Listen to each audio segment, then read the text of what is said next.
Olá, Bom, estamos aqui com mais um Papo com o Editor. O convidado de hoje é o governador de Mato Grosso, Mauro Mendes, do União Brasil. Seja muito bem-vindo, governador. Obrigada por aceitar o nosso convite. Eu sou Elizabeth Lopes, comigo na entrevista, diretamente de Brasília, o repórter Caio Speixotto. E na condução remota da TV Estado, Cláudio da Luz. Vamos lá, governador. O país está se preparando para colocar um novo sistema tributário em funcionamento. Um dos pontos necessário é a composição do comitê gestor do Imposto sobre Bens e Serviços. Quanto tempo o senhor acredita que ainda vai demorar para esse comitê gestor estar funcionando? Beth, em primeiro lugar, bom dia. É um prazer estar falando contigo e com todos que nos acompanham. Beth, a reforma tributária ela foi cantada em versos e prosas, comemorada por muitos setores, principalmente pela classe política, né, que fez aquilo que durante décadas se dizia que faria no Brasil e fizeram. Independente das consequências, independente do resultado que isso vai trazer para o Brasil, eu acho que é um passo importante. O modelo atual é um modelo perverso, extremamente burocrático, penaliza a produção e todo mundo conhecia muito bem isso. Esse comitê gestor que você se refere, ele tem várias discussões em curso, existem alguns detalhes ali que estão sendo discutidos entre o conjunto de secretários de Fazenda, o governo federal, os municípios. Então, é uma reunião de muitos atores, cada um olhando para o seu interesse, para o seu estado, olhando para a sua região, olhando para o seu município ou para o governo federal. Isso dificulta um pouco, mas eu acredito que ao longo dos próximos meses, ainda esse ano, nós teremos que chegar num acordo e fechar e bater o martelo nisso.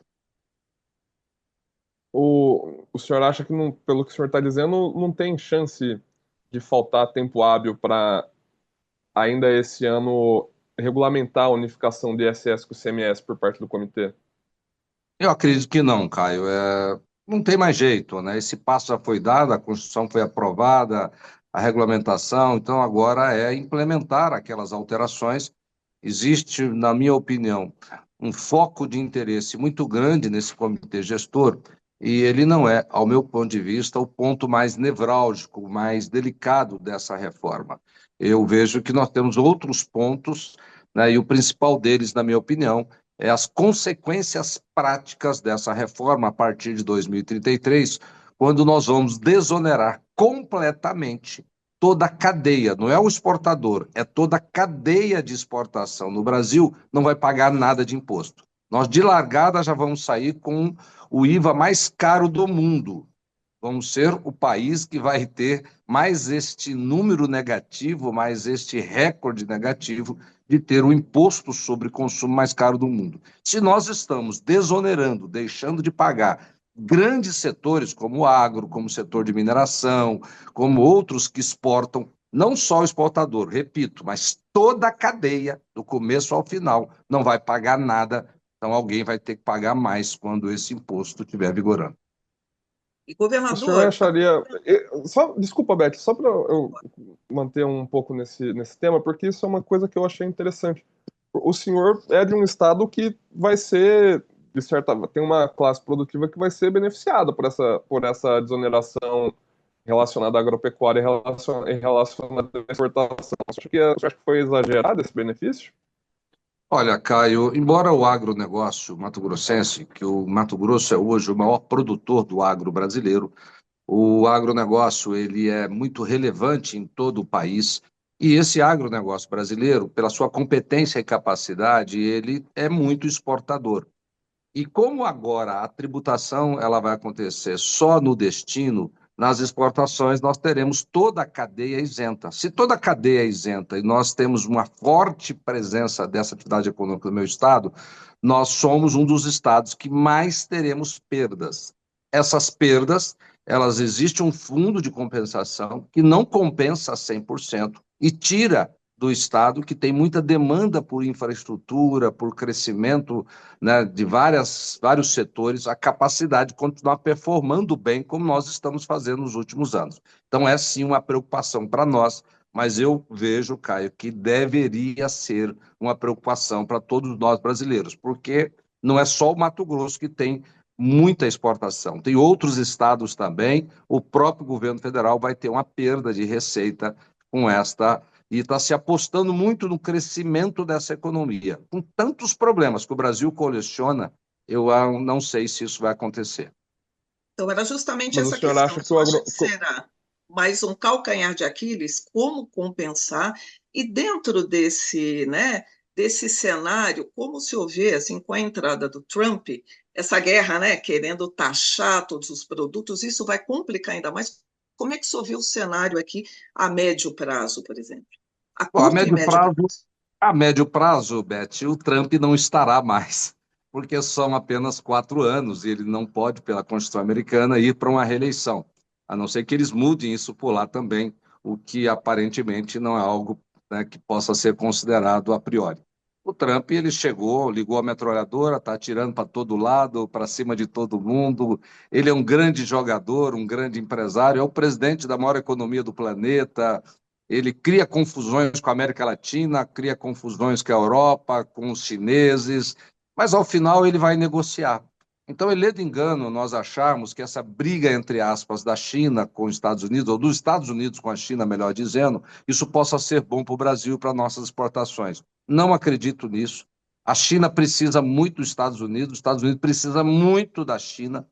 Existe uma simbiose ali dessas economias, uma sem a outra, todos terão grande prejuízo e eu não consigo enxergar eles brigando e os dois perdendo com isso. E aí o Brasil pode ser mais uma vez perdedor, porque o problema dos Estados Unidos com a China é que há um déficit comercial gigantesco favorável, né, para os chineses contra a economia americana. Eles podem, nessa negociação, exigir um pouco mais de contrapartida dos chineses, e aí a compra de commodities alimentares, que os Estados Unidos também é um grande produtor do agronegócio, pode vir em desfavor dos interesses de todos nós brasileiros. Então, vejo que no curto prazo, enquanto o Trump estiver lá, com as características que ele tem demonstrado, isso pode, na verdade, ser prejudicial ao nosso país.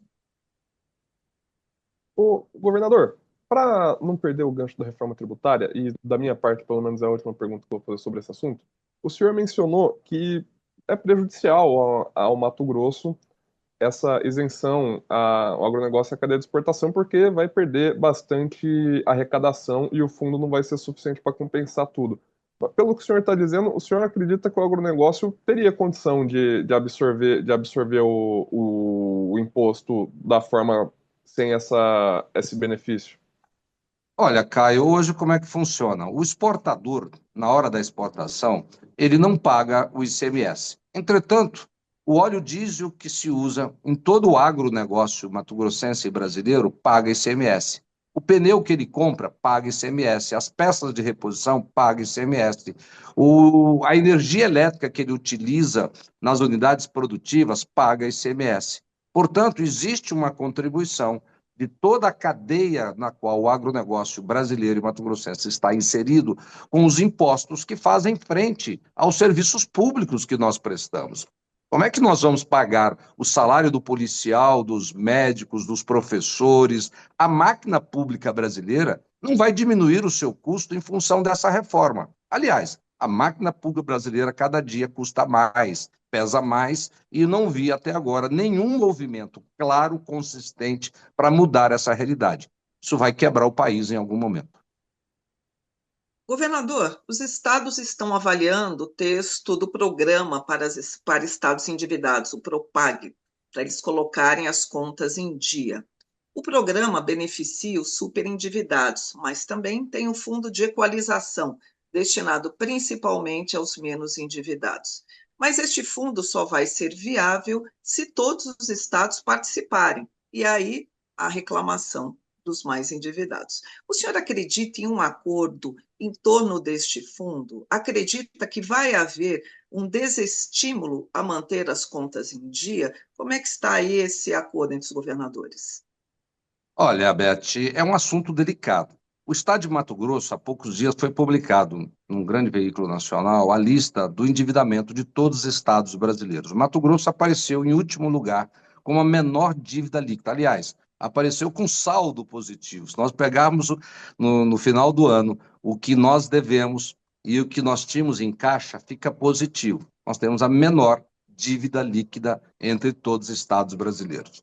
E não é justo você que faz a lição de casa, que faz ajuste fiscal, que compra as brigas que às vezes é necessário comprar para consertar uma gestão pública e fazer com que ela seja eficiente, correta, em detrimento de outros que não só agora, mas durante décadas, há que se dizer isso, eles não performaram adequadamente, não se comportaram corretamente na condução de políticas fiscais e públicas, gastando mais do que arrecadavam, gerando todo esse endividamento. E agora, quando vem premiar esses superendividados, os que fizeram a lição de casa têm o direito de reclamar, sim. Nós estamos reclamando, outros estados estão reclamando, e nós precisamos ter um tratamento, porque senão é um prêmio à ineficiência, é um prêmio à condução de forma irresponsável. Não estou acusando governadores atuais, porque isso é uma herança de muitos anos, às vezes de muitas décadas, mas é uma herança de estados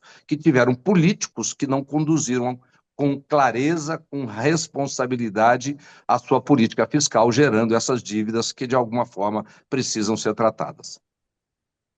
Governador, tem outro assunto que é de interesse muito direto dos estados, que o governo do presidente Lula está prestes a apresentar uma proposta de emenda à Constituição que aumenta a participação da União na área de segurança pública.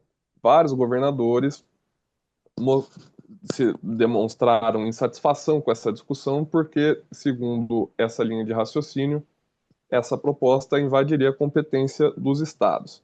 Teve uma série de conversas, o governo apresentou uma versão nova, dizendo que esse risco estaria muito minimizado nessa versão nova. Eu queria saber o que o senhor achou, se não tem mesmo mais chance de ter invasão de competência, e se o senhor acredita que esse projeto vai ser aprovado no meio de tanta resistência.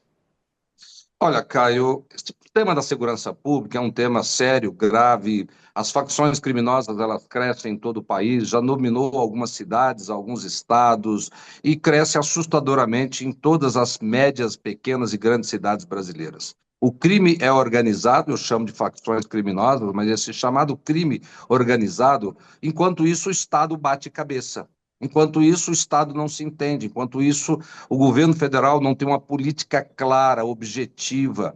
O Código Penal brasileiro é de 1940, com alguns emendos, alguns remendos, mas o resultado final é que nós temos hoje instrumentos frágeis, inconsistentes. Criou-se no Brasil uma sensação de impunidade e de que o crime está compensando, e é por isso que ele está alastrando no Brasil inteiro. É lamentável isso. Essa PEC, para mim, eu não vi nada de novo que vai mudar isso. É sopa de letrinha, me perdoe. Mudanças que não vão no coração do problema, que é essa sensação de impunidade, que são os bandidos acharem que pode dominar pela força, pelo medo. Eles praticam crimes que são dignos daqueles épicos filmes da Idade Média, com verdadeiras barbáries. Enquanto isso, nós estamos discutindo coisas muito superficiais que não vão poder atingir a forma com que eles atuam e mudar essa trajetória. Eu lamento que essa discussão está totalmente equivocada sob o meu ponto de vista. E essa PEC não vai trazer nada de novo para melhorar a segurança pública no país. Por onde o senhor acha que deveria ir essa discussão?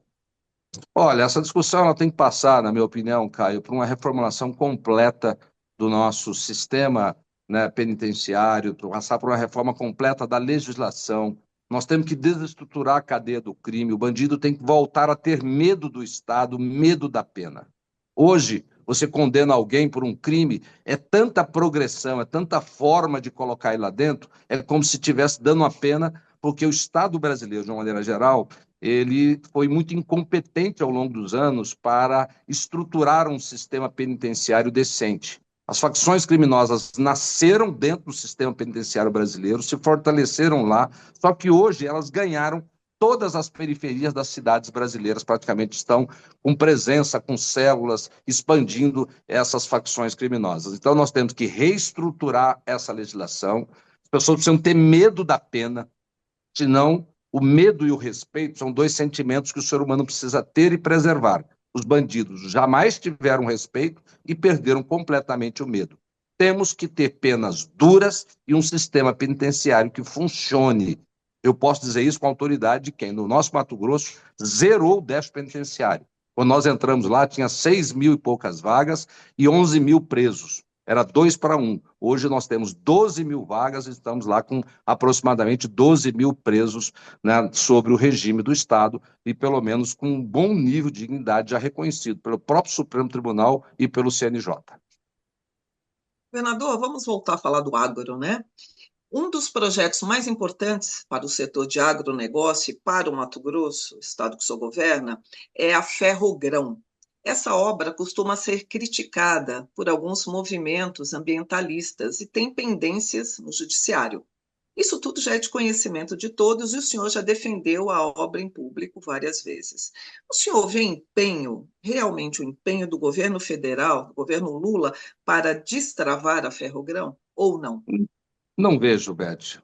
É lamentável, mas eu não vejo. Inclusive, eu tive com o ministro Rui Costa, quando eles estavam definindo o chamado PAC, e eles pediram para que o governo indicasse 4 obras prioritárias. Nós indicamos a BR-158, a 242, a 080 e a Ferrogrão. E eles não iam colocar a Ferrogrão dentro do PAC. Eu pedi, pelo amor de Deus, não faça isso, será um tiro no pé. Essa rodovia ferrovia é muito importante.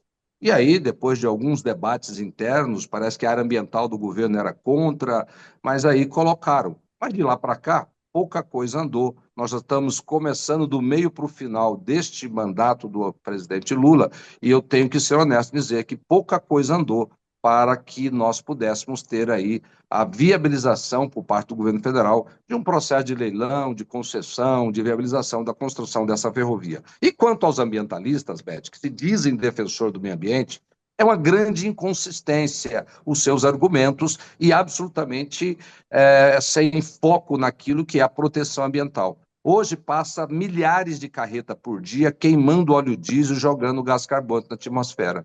A ferrovia é o meio de transporte usado no mundo inteiro. Os Estados Unidos usa, a Europa usa, a China usa. O estado de Mato Grosso, ele é maior do que a França e a Alemanha juntos. E nós temos lá 300 quilômetros de ferrovia. Enquanto que a Alemanha e a França juntos têm 70 quilômetros de ferrovia. 70 mil quilômetros de ferrovia. Então, Beth, é muito desproporcional.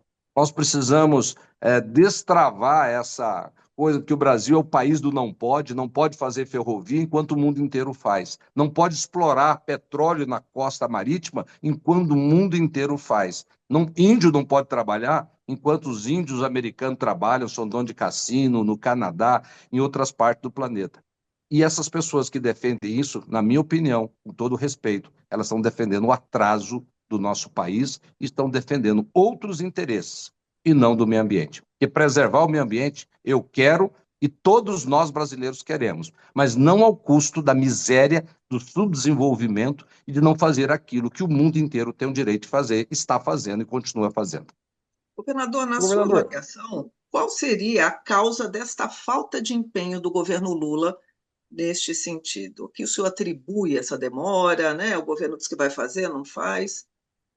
Olha, Beth, é uma boa pergunta a ser feita ao governo federal, mas eu imagino que é a dificuldade na condução ambiental desses temas dentro do governo. Está lá o presidente Lula se batendo com a questão do petróleo na costa norte do país ali, e até agora nada. Ele fala e até agora nada. Então, falta realmente um controle do governo, um comando e controle do presidente Lula e fazer valer a sua palavra e a sua intenção. No caso, objetivo da exploração do petróleo e também, nesse caso, objetivo de obras de infraestrutura importante no país que estão sendo barradas por atuação da área ambiental do governo.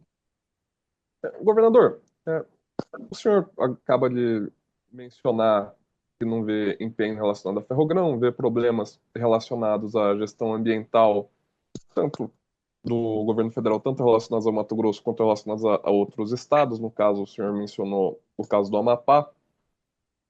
Eu queria saber uma coisa mais abstrata, mais política mesmo. Como que é a sua relação hoje com o Palácio do Planalto? A distância política entre o senhor e o presidente Lula atrapalha de alguma forma o trabalho? Olha, Caio, eu procurei sempre ter uma relação respeitosa com o governo federal. tive essa relação respeitosa com o governo do presidente Bolsonaro, procuro ter essa relação respeitosa com o governo do presidente Lula, torço para que o governo federal desempenhe bem, não torço para que ele vá mal, não existe isso comigo. Se puder ajudar, eu ajudo, mas nós não dependemos muito do governo federal. Aqui nós fizemos a lição de casa. Não fico indo a Brasília atrás de dinheiro do governo federal, porque acho que tem muito pouco lá, e eles têm o pouco que eles têm, tem muita coisa do próprio governo federal que tem que ser feita. O maior exemplo disso, Caio, é que aqui em Mato Grosso nós assumimos a BR-163, que era uma rodovia federal sobre concessão federal e que não performou.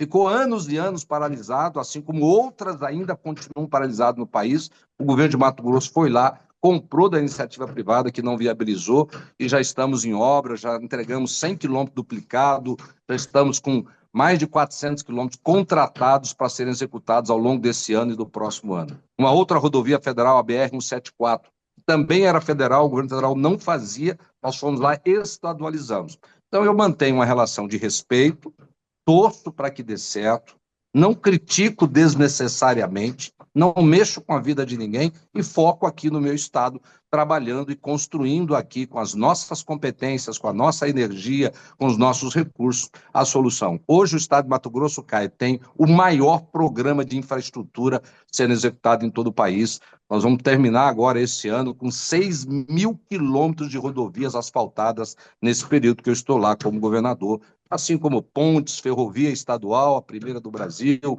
e um número muito grande de investimento feito com dinheiro próprio, sem endividar o Estado. Isso é foco em gestão e não ficar indo andar à toa em Brasília. Governador, vamos agora à manchete política do dia, né? O ex-presidente Jair Bolsonaro foi denunciado pela PGR sob acusação de liderar uma tentativa de golpe no país. Né? Ele está inelegível e o senhor ainda acha que há chances dele voltar a disputar as eleições, na iminência dele ser preso, né? Está aí uma discussão, uma guerra de novo entre esquerda e direita. Qual o impacto dessa denúncia no campo da direita da nossa política? Beth, eu vejo que essa história do 8 de janeiro, talvez um dia ela vai ser digna de uma boa série de streamer aí da Netflix ou de qualquer outra semelhante. Tem muitas dúvidas sobre realmente o que aconteceu naquele dia, muitas coisas explicadas, outras não, mas ali eu tenho absoluta certeza que milhares e milhares de brasileiros que ali estavam são pessoas de bem, que nunca tinham cometido um crime, estavam ali manifestando o seu sentimento, o seu desejo, e não foram ali para dar golpe, não foram ali para nada. Uma população inflamada, basta meia dúzia no meio. Quem são essa meia dúzia? Essa é a grande pergunta, né? Inflou, insuflou, né? E aí aconteceu tudo aquilo que é absolutamente reprovável. De maneira alguma eu apoio aquilo que aconteceu. Não pode invadir patrimônio público, não pode invadir, né, Palácio, né, da Alvorada, Ministério Supremo, governo estadual, não pode invadir nada, não pode invadir propriedade privada. Aqui no meu estado, Beth, nós já comemoramos mais de 50 tentativas de invasões que foram frustradas. O governo de Mato Grosso tem tolerância zero com invasão de propriedade, porque não pode invadir o Supremo, pode invadir o Congresso, mas não pode invadir a propriedade de ninguém, e é isso que eu defendo e vou continuar defendendo. Mas eu acho que a pena que está dando àquelas pessoas, que precisava, sim, de algum tipo de punição, ela é desproporcional. Eu vejo pessoas praticando crimes bárbaros aí, traficando, né, toneladas de cocaína que causam um mal gigantesco, né, para a sociedade, para a população, para jovens, destrutura a família, causa mortes, roubos, etc. E a pena, às vezes, é muito baixa. Então, Nesse existe uma ponto, dosimetria governador, errada nesse negócio. fazendo só um parênteses aqui, o senhor concorda com a avaliação do novo presidente da Câmara, Hugo Mota, diz que não foi golpe o 8 de janeiro? O senhor concorda com ele? Eu Que não foi concordo que a legítimo? maioria das pessoas, a maioria absoluta das pessoas que estavam ali, Beth, não estava ali para dar golpe, elas estavam ali para manifestar uma insatisfação. Elas não tinham noção disso, elas foram ali, né, porque foram convidadas, porque tinham uma insatisfação com uma linha política, mas elas não estavam ali a fim de dar golpe. Eu acredito nisso. Pode até ser que alguns, sim, tinham isso como intenção premeditada. É importante separar esse joio do trigo. Com relação à denúncia feita pela PGR, eu não conheço, né? Eu não vi os detalhes dessa denúncia, eu não aprovo nenhum tipo de golpe também, tá? Eu acho que se isso se comprovar corretamente, de maneira muito isenta, é algo reprovável, mas como está na própria Constituição brasileira. Até que se prove o contrário, nós temos a presunção da inocência. Eu, por enquanto, acho que pode estar se construindo aí um bom enredo para manter aí um espectro né, de atenção em cima desta situação do 8 de janeiro, que é lamentável, mas que tem que botar um ponto final nisso. Senão essa história vai acabar mal para o país, porque vai tensionando demais, tem muita gente no Brasil revoltada com isso. Isso pode trazer consequências negativas para o país e para muita gente ainda. Agora, especificamente com relação ao ex-presidente Jair Bolsonaro, qual a sua avaliação? O Olha, senhor acha que ele tem futuro político ainda? olha, o Bolsonaro é hoje, sem dúvida alguma, a maior liderança, né, política do país, junto com o presidente Lula. Mas ele ainda tem uma capacidade de movimentar, de arrastar multidões, seguidores, que nenhum outro político está conseguindo, nem o próprio presidente Lula está conseguindo. Então, a liderança política, independente de algumas outras análises que se possa fazer, ela tem que ser olhada com atenção e com algum tipo de respeito. Porque, no final do dia, ela representa milhões de brasileiros que pensam parecido, que pensam, né, de forma muito similar. Então, isso merece respeito por parte de todos nós. Eu vejo que ele vai ter dificuldade, né, para ser candidato, mas eu acredito que muita coisa pode mudar nesse cenário político até 2026. Mas ele continua sendo um líder muito relevante, pelo que o senhor, na análise do senhor. Eu acredito A que, inclusive, liderança dele, Caio, é é mais uma incontestável. constatação é mais uma constatação do que uma análise, que é a líder, que a liderança, que ele é um líder importante. O senhor, no estado que a coisa está chegando, que a coisa está chegando hoje, com o ex-presidente Bolsonaro inelegível e o presidente Luiz Inácio Lula da Silva com a popularidade em queda, o senhor vê, que cenário que o senhor vê para 2026? Olha, o cenário para 2026, né, tem muitos analistas aí se dedicando a esse tema, né, e tentando fazer exercício de futurologia.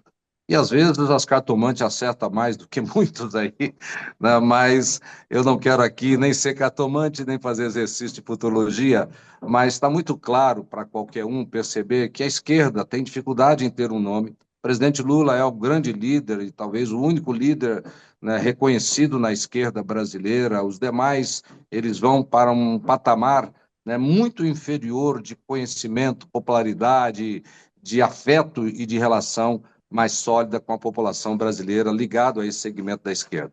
Pelo lado da direita, você tem muitos nomes, você tem bons nomes, mas todos também muito distantes do presidente Bolsonaro, que é, sem dúvida alguma, hoje, na direita, o nome que tem a maior percepção, o maior número de seguidores, de pessoas que o idolatram, que, né, tem nele aí uma referência de uma forma de pensar e de agir diferente daquilo que está hoje aí no governo federal. E tem nomes de governadores, tem nomes aí de algumas lideranças, mas esse cenário, por enquanto, ele vai ficar dominado por esses dois atores. Bolsonaro dominando a cena da direita, Lula dominando a cena da esquerda, talvez nenhum dos dois seja candidato, e aí nós vamos ter grandes surpresas, o que pode explodir o número, ter uma briga fratricida na esquerda para ver quem será o detentor dessa prerrogativa de ter o espólio do Lula, e do lado da direita a mesma coisa. Quem vai ter o espólio do Bolsonaro, caso ele não possa ser candidato?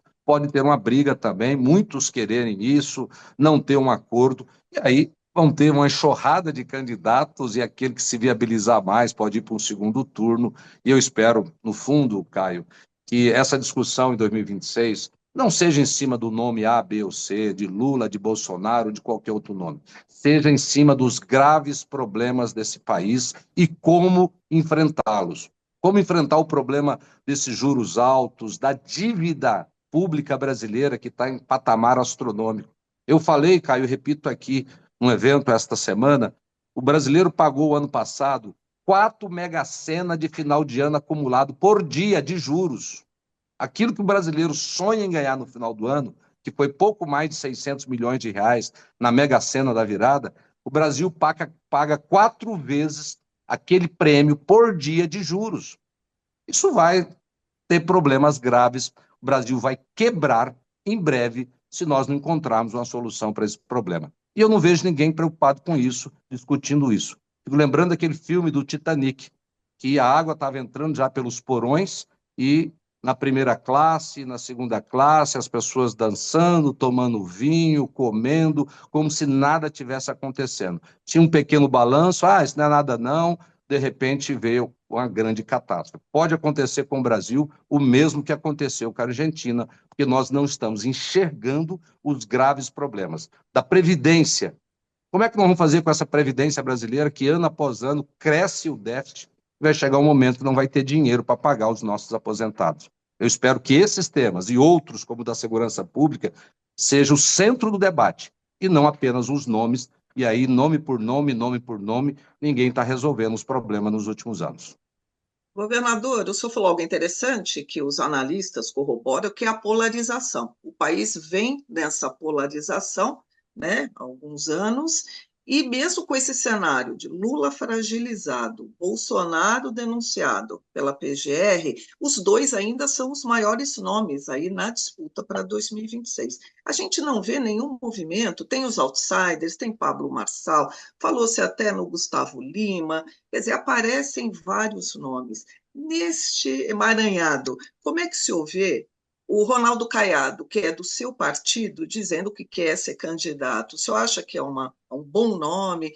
Temos o governador de São Paulo, Tarcísio, porque o Brasil, infelizmente, ainda é muito personalista, né? Ele vai muito nas figuras, nas pessoas. Obviamente, os projetos são prioritários, mas a gente vê pessoas liderando. Como é que se ouve o nome do Caiado e esse emaranhado todo aí de nomes que tem surgido?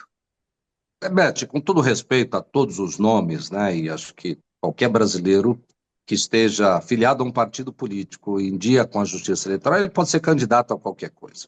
Então, é um respeito à nossa regra jurídica e não posso aqui fazer crítica a ninguém que se apresente. Entrar para o mundo político não é fácil. Estar na política, conhecer a máquina pública brasileira não é fácil. Fazer gestão pública, eu conheço um pouco de gestão privada, estou com 10 anos, fui 4 anos prefeito da capital do meu estado, estou há 6 anos completos como governador, conheço um pouquinho a máquina pública brasileira e é algo muito complexo, algo muito difícil de ser tocado. Os problemas são gigantescos e nós precisamos encontrar alguém que tenha coragem, competência, estratégia e capacidade de liderar o país para não deixar que nós entremos num grave problema, e vou repetir, como aconteceu com a Argentina. Eu vejo, Beth, muito claro, o Brasil ele quebra nos próximos anos. Não é a economia privada brasileira. O agronegócio está muito bem, obrigado. A indústria brasileira consegue competir razoavelmente para o mercado interno e até alguns setores no mercado externo, área de serviço com grande potencialidade, mas o governo federal, né, com a dívida pública, ele está arrastando o país para uma grande crise. A Previdência brasileira ajuda muito nisso. Então, será que esses nomes que estão aí, muitos deles que você citou, têm experiência, conhecem? Seria a mesma coisa que eu chegar hoje, Beto, e falar assim, olha, eu quero ser o técnico da seleção brasileira. Mas, Mauro, você jogou futebol? Não, nunca joguei, não. Mas, Mauro, você vai ser técnico? Não, deixa comigo. Eu vou chegar lá, vou passar a seguinte orientação para o meu centroavante. Chuta forte no canto que o goleiro não está. E vamos ganhar todos os jogos. Eu poderia falar isso e querer ser o técnico da seleção brasileira sem nunca ter jogado bola, sem nunca ter treinado nenhum um time de futebol, de um campinho de várzea em qualquer canto do Brasil. Então, para ser presidente de um país, né, veja o modelo da China. Por que a China é hoje, Beth, o que ela é? Porque lá ela escolhe os governadores de estados entre os melhores prefeitos da sua província, do seu estado. Os melhores prefeitos, por desempenho, por uma metodologia clara, objetiva, de medir resultado, ela escolhe o governador. Entre os melhores governadores, eles escolhem o presidente. O Xi Jinping está lá, não é porque ele é o mais bacana dentro do partido deles, não. É porque ele foi prefeito de Xangai, foi governador da província de Xangai, começou como líder de bairro, cresceu. Na China, para você filiar um partido político, é concurso público. Então, eu só citei isso, Beto, para dizer o seguinte: se nós continuarmos olhando para o país, só olhando para as pessoas, sem ter um critério mais claro, se o brasileiro não prestar atenção no como votar e o que está em jogo, nós vamos ter que amargar grandes sofrimentos para, quem sabe, um dia aprender a fazer aquilo que é correto na hora de escolher quem vai cuidar do nosso destino, do nosso país, do nosso estado, das nossas cidades. Governador, para também não estender muito mais o tempo que a gente combinou, vou fazer da minha parte a última pergunta. Acredito que a Beth tenha mais uma. Mas aí eu vou perguntar do seu partido, União Brasil. O senhor acha, agora aqui em Brasília está sendo discutida uma reforma ministerial. O senhor acha que a União Brasil deveria continuar tendo ministros no governo Lula? E o que o senhor defende para o União Brasil fazer nos próximos 2 anos em relação à política do governo federal? Eu defendo que a União Brasil apoie o governo federal naquilo que for bom para o país, que não barganhe cargo em troco de apoio, porque essa é a velha política que naufragou esse país, e que ele haja republicanamente diante dos desafios que o país tem. Não adianta ficar em governo contra governo, ficar em governo só para barganhar cargo e fazer algumas coisas que nós já conhecemos bem os resultados disso no país. Então, eu defendo que ele seja um partido independente naquilo que for bom para o país, que apoie o presidente, que apoie este governo, porque não podemos votar contra o país, e daquilo que for ruim, representando aí os estados brasileiros, deixar de votar. E não fazer isso em troca de ministério, de cargo ou de qualquer outro tipo de apoio. Então, o partido devia desembarcar do governo na esplanada? Qual a sua Olha, avaliação? Beth, essa é uma análise que, na minha opinião, ela é secundária. Pode até ter um cargo lá. O que não pode é trocar esses cargos por apoios ou trocar esses cargos por uma atuação, né, que em muitos momentos não representa as melhores decisões para o país e para a nação brasileira. Governador, a entrevista está muito boa, mas chegamos aí ao final, né? Temos que encerrar. Uma última pergunta, né? Que é a pergunta praxe. Quais os seus planos para 2026? Os meus planos, Beth, é primeiro em 2025 continuar trabalhando muito, focado no meu estado, entregando resultado. Eu tenho muito orgulho hoje do nosso Mato Grosso, um estado que lidera no agronegócio, um estado que está investindo nos últimos 4 anos próximo de 20% daquilo que arrecada, enquanto a União está próximo de 1%. Talvez seja a maior série histórica entre todos os estados brasileiros de investimento em relação à receita. Estamos fazendo uma verdadeira revolução. Tudo isso é foco em eficiência, é foco em gestão, é cuidar bem do dinheiro público. Esse é meu objetivo até 2026. Em 2026, Beth, eu vou decidir, primeiro, se quero continuar na política. Tenho sempre que dialogar com a minha esposa, com os meus filhos, porque uma decisão dessa, ela não impacta só na minha vida, mas na minha família também. Vou ouvir as pessoas que estão mais próximas, vou ouvir o sentimento da população do meu estado, e aí vou decidir se termino o meu mandato até o final de 26 ou se eventualmente deixo ali em abril para aspirar a algum cargo que vai estar disponível em 2026 para ser disputado. E provavelmente senador. Tá certo. Governador, muito obrigada pela entrevista. Obrigada, Caio Peixoto, participou comigo da entrevista. Obrigada, Cláudio da Luz, que está fazendo a nossa ponte remota. E você, caro assinante, continue aqui conosco no Broadcast Político. Até mais.